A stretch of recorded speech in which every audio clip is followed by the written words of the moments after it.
को दे रहे हैं इलेक्टोरल बॉन्ड पर सुप्रीम फैसला। सुप्रीम कोर्ट ने इलेक्टोरल बॉन्ड पर आज से रोक लगा दी है। इस वक्त की बड़ी खबर आपको दे रहे हैं, इलेक्टोरल बॉन्ड पर सुप्रीम फैसला जिसका इंतजार किया जा रहा था। सुप्रीम कोर्ट ने इलेक्टोरल बॉन्ड पर आज से रोक लगा दी है। हालांकि इससे पहले भी सुनवाई हुई थी 2023 में सितंबर में, लेकिन फैसला उस दौरान कोर्ट ने सुरक्षित रख लिया था और नजर इसी फैसले पर।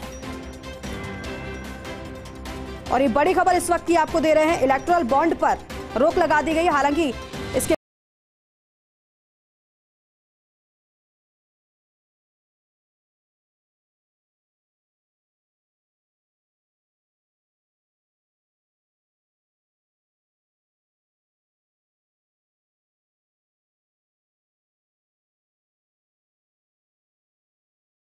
इसको लेकर चुनाव आयोग ने भी टिप्पणी की थी और सुप्रीम कोर्ट में भी यही कहा गया था कि क्यों नहीं सार्वजनिक हो सकता कि किसने कितना चंदा दिया है। हालांकि सरकार की तरफ से यही कहा जा रहा था कि किसने चंदा दिया है वो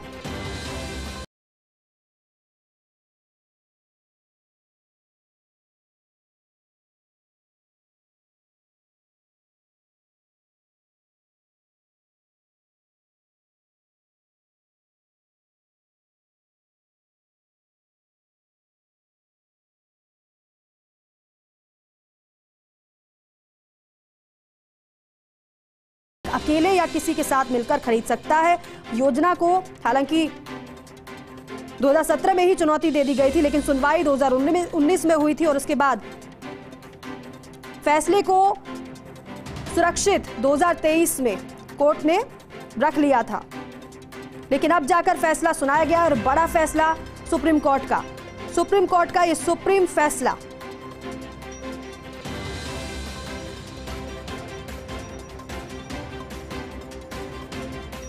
हालांकि सुनवाई के दौरान कोर्ट ने पार्टियों को मिली फंडिंग का डेटा नहीं रखने पर चुनाव आयोग से नाराजगी भी जताई थी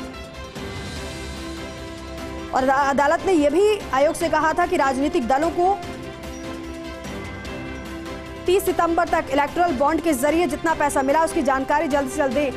दिल्ली न्यूज एडिटर अदिति नागर हमारे साथ जुड़ रही हैं। अदिति, सुप्रीम कोर्ट का सुप्रीम फैसला इलेक्टोरल बॉन्ड पर आज से रोक लगा दी है, किस तरीके से देखा जाए? बिल्कुल, और ये एक चुनाव से ठीक पहले जिससे पूरी चलिए एक बार फिर से जुड़ने की अदिति से कोशिश करेंगे। सुप्रीम कोर्ट ने इलेक्टोरल बॉन्ड पर आज से रोक लगा दी। इलेक्टोरल बॉन्ड सूचना के अधिकार का उल्लंघन है। सुप्रीम कोर्ट ने ये कहा है वोटर को पार्टियों की फंडिंग के बारे में जानने का पूरा हक है। हालांकि सरकार की तरफ से यही कहा जा रहा था कि ये गोपनीय है, रखा जाता है कि किसने कितना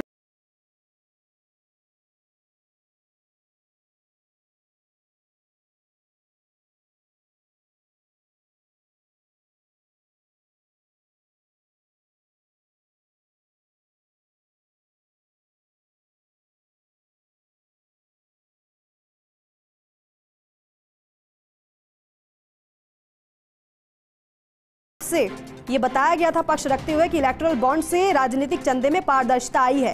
पहले नकद में चंदा दिया जाता था, लेकिन अब चंदे की गोपनीयता दानदाताओं के हित में रखी गई है। दिल्ली न्यूज एडिटर अदिति नागर एक बार फिर से हमारे साथ जुड़ रही हैं। अदिति, चुनाव से पहले इलेक्टोरल बॉन्ड पर इस तरीके से टिप्पणी कोर्ट की और रोक लगा देना किस तरीके से देखा जाए, कितना ज्यादा महत्वपूर्ण ये?